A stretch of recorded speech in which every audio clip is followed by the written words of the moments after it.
بسم اللہ الرحمن الرحیم نحمدہ ونصلی علی رسولہ الکریم۔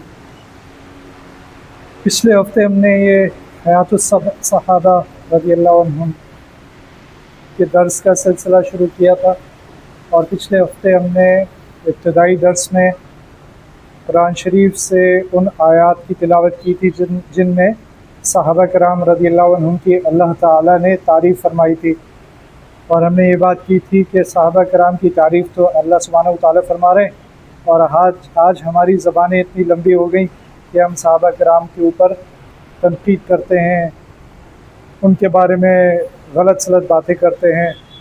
یہ ہماری اتنی جرأت ہو گئی ہے کہ ہم ان کے بارے میں باتیں کرتے ہیں، اور سوشل میڈیا کا دور ہے، جس کا جو دل چاہتا ہے اٹھا کے باتیں شروع کر دیتا ہے۔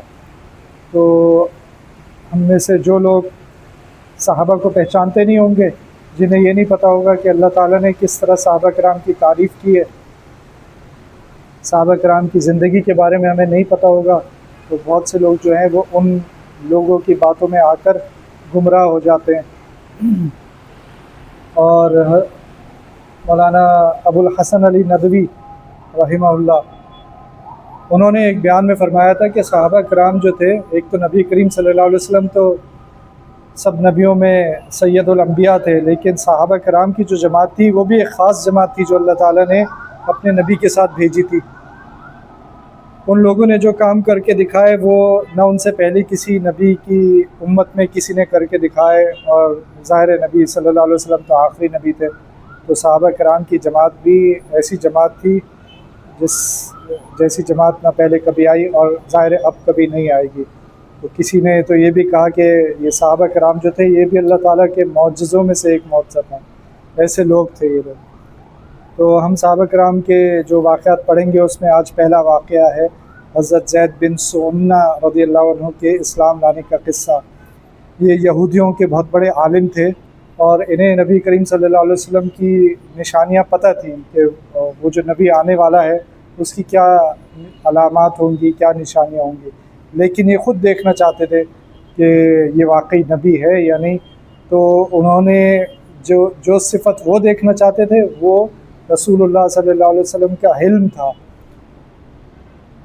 تو انہیں پتہ تھا کہ جو نبی آنے والا ہے اس کا حلم ایسا ہوگا۔ حلم کہتے ہیں تحمل کو، برداشت کو، کہ وہ اس کے اندر ایسی برداشت ہوگی کہ اس کے ساتھ کیسا بھی سخت سلوک کیا جائے لیکن وہ اپنے رویے میں بہتری کا ہی اظہار کرے گا۔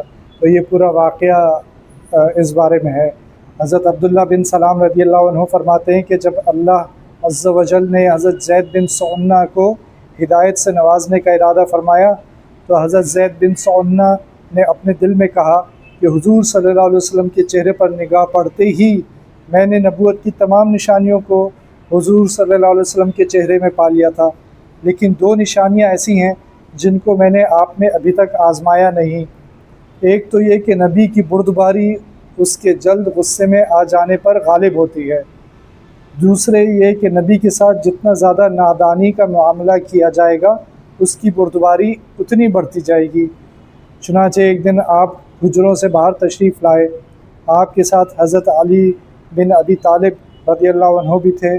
آپ کے پاس ایک آدمی اونٹنی پر سوار ہو کر آیا جو بظاہر بدو معلوم ہوتا تھا۔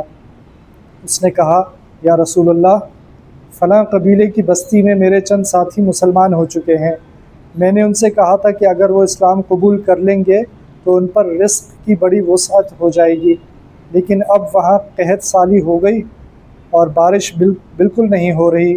یا رسول اللہ، مجھے اس بات کا خطرہ ہے کہ جیسے وہ لالچ میں آ کر اسلام میں داخل ہوئے اسی طرح لالچ میں آ کر کہیں وہ اسلام سے نکل نہ جائیں، اگر آپ مناسب سمجھیں تو اس کی مدد کے لیے کچھ بھیج دیں۔ آپ صلی اللہ علیہ وسلم کے پہلو میں جو آدمی تھا آپ نے اس کی طرف دیکھا، میرا خیال یہ ہے کہ وہ حضرت علی تھے۔ تو اس آدمی نے کہا، یعنی حضرت علی، یا رسول اللہ، اس مال میں سے تو کچھ بھی نہیں بچا۔ حضرت زید بن سمنہ فرماتے ہیں کہ میں نے آپ کے قریب جا کر کہا، اے محمد، اگر آپ چاہیں تو میں پیسے آپ کو ابھی دے دیتا ہوں۔ یعنی یہ جو ابھی یہودی تھے، یہودی عالم تھے جو کہ حضور صلی اللہ علیہ وسلم کو آزمانا چاہ رہے تھے، انہوں نے کہا کہ چاہیں تو میں پیسے آپ کو ابھی دے دیتا ہوں۔ اور اس کے بدلے میں آپ فلاں قبیلے کے باغ کی اتنی کھجوریں مجھے فلاں وقت دے دیں۔ آپ صلی اللہ علیہ وسلم نے فرمایا ٹھیک ہے، لیکن کسی کے باغ کو معین مت کرو۔ میں نے کہا چلو ٹھیک ہے۔ چنانچہ آپ نے مجھ سے یہ سودا کر لیا۔ میں نے اپنی کمر سے ہمیانی کھولی اور ان کھجوروں کے بدلے میں آپ کو 80 مثقال سونا دے دیا۔ آپ صلی اللہ علیہ وسلم نے وہ سارا سونا اس آدمی کو دے دیا اور اس سے فرمایا لو یہ ان کی امداد کے لیے لے جاؤ اور ان میں برابر تقسیم کر دینا، یعنی اس بدو کو دے دیا جس کے قبیلے کے لوگوں کو وہ سمجھ رہا تھا کہ کہیں یہ اسلام سے منحرف نہ ہو جائے۔ تو حضرت زید بن سعنہ فرماتے ہیں کہ مقررہ میعاد میں ابھی 2-3 دن باقی تھے کہ حضور صلی اللہ علیہ وسلم باہر تشریف لائے اور آپ کے ساتھ حضرت ابو بکر، حضرت عمر اور حضرت عثمان رضی اللہ عنہم اور چند صحابہ بھی تھے۔ جب آپ نماز جنازہ پڑھا چکے، یعنی آپ کسی کی فوتگی ہو گئی تھی اور نماز جنازہ پڑھائی اور ایک دیوار کے قریب بیٹھنے کے لیے تشریف لے گئے، تو میں نے آگے بڑھ کر آپ کا گریبان پکڑ لیا، یعنی حضرت زید بن سعنہ نے، اور غصے والے چہرے سے میں نے آپ کی طرف دیکھا اور میں نے آپ سے کہا او محمد، آپ میرا حق کیوں نہیں ادا کرتے؟ یعنی یہ آزما رہے ہیں، تو غصہ نہیں ہے لیکن غصہ دکھا رہے ہیں۔ اللہ کی قسم تم اولاد عبد المطلب نے تو ٹال مٹول کرنا ہی سیکھا ہے۔ اب ان کے یعنی باپ دادا کو بھی، حضور صلی اللہ علیہ وسلم کے باپ دادا کو بھی بیچ میں لے کے آ گئے، اور اب ساتھ رہ کر بھی یہی نظر آیا ہے۔ اب کہہ رہے ہیں کہ تم بھی انہی کی طرح ہو۔ اتنے میں میری نظر حضرت عمر پر پڑی تو غصے کے مارے ان کی دونوں آنکھیں گول آسمان کی طرف گھوم رہی تھیں۔ انہوں نے مجھے گھور کر دیکھا اور کہا اے اللہ کے دشمن، تو اللہ کے رسول صلی اللہ علیہ وسلم کو وہ باتیں کہہ رہا ہے جو میں سن رہا ہوں، اور ان کے ساتھ وہ سلوک کر رہا ہے جو میں دیکھ رہا ہوں۔ اگر آپ کی مجلس کے ادب کا لحاظ نہ ہوتا تو ابھی اپنی تلوار سے تیری گردن اڑا دیتا۔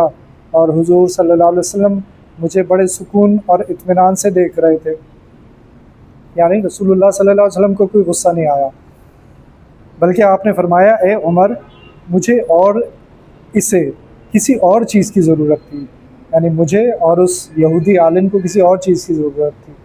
مجھے تو تم اچھی طرح اور جلدی ادا کرنے کو کہتے اور اسے ذرا سلیقے سے مطالبہ کرنے کو کہتے۔ اے عمر، انہیں لے جاؤ اور جتنا ان کا حق بنتا ہے وہ بھی ان کو دو، اور جو تم نے ان کو دھمکی دی ہے اس بدلے میں ان کو 20 صاع کھجور اور دے دو۔ حضرت زید فرماتے ہیں کہ حضرت عمر مجھے لے گئے اور جتنی میری کھجوریں تھیں وہ بھی مجھے دیں اور 20 صاع کھجوریں مزید بھی دیں۔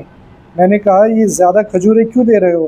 حضرت عمر نے کہا کہ مجھے حضور صلی اللہ علیہ وسلم نے فرمایا تھا کہ میں نے جو تم کو دھمکایا ہے اس کے بدلے میں تم کو مزید کھجوریں بھی دوں۔ میں نے کہا اے عمر، کیا تم مجھ کو جانتے ہو؟ حضرت عمر نے کہا نہیں۔ میں نے کہا میں زید بن سعنہ ہوں۔ حضرت عمر نے کہا وہ یہودیوں کے بڑے عالم؟ میں نے کہا ہاں وہی۔ تو حضرت عمر نے کہا اتنے بڑے عالم ہو کر تم نے اللہ کے رسول صلی اللہ علیہ وسلم کے ساتھ ایسا سلوک کیا اور ان کو ایسی باتیں کیوں کہیں؟ میں نے کہا اے عمر، حضور صلی اللہ علیہ وسلم کے چہرے پر نگاہ پڑتے ہی میں نے نبوت کی تمام نشانیوں کو حضور صلی اللہ علیہ وسلم کے چہرے میں پا لیا تھا، لیکن 2 نشانیاں ایسی تھیں جن کو میں نے ابھی تک آپ میں آزمایا نہیں تھا۔ ایک یہ کہ نبی کی بردباری اس کے جلد غصے میں آ جانے پر غالب ہوتی ہے، دوسری یہ کہ نبی کے ساتھ جتنا نادانی کا معاملہ کیا جائے گا اس کی بردباری اتنی بڑھتی جائے گی، اور اب میں نے ان دونوں باتوں کو بھی آزما لیا ہے۔